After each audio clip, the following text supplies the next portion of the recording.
কোন দেশের প্রতি আনুগত্যও দেখায় কিনা বা সফট মাইন্ডেড হয় কিনা, এটাও আপনি একটু আলোচনা করবেন। এই জায়গাটায় আমি আপনাকে মনে করিয়ে দিই, বছর দুয়েক আগে আমাদের সাবেক প্রধানমন্ত্রী শেখ হাসিনা তিনি যখন জো বাইডেনের সাথে সেলফি তুললেন, তার সমর্থকরা এটিকে সোশ্যাল মিডিয়া সহ সারা দেশে ভাসিয়ে দিল এবং তার রাজনৈতিক প্রতিপক্ষ যারা ছিল তাদেরকে দেখিয়ে দিলেন, দেখ বেটা কত বড় আমরা জো বাইডেনের সাথে আমাদের নেত্রী সেলফি তুলেছে।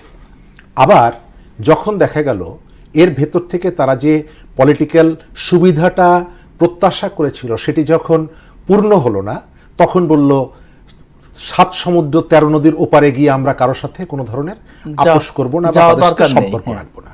গেল। আবার এই সময়কালে দেখবেন, আপনি যে প্রসঙ্গটি এনেছেন রাজনীতিতে ভারতের একজন কূটনীতিকের সাথে বৈঠক, এটি কিন্তু দীর্ঘদিন পরে এটি প্রকাশ করা হয়েছে। হ্যাঁ,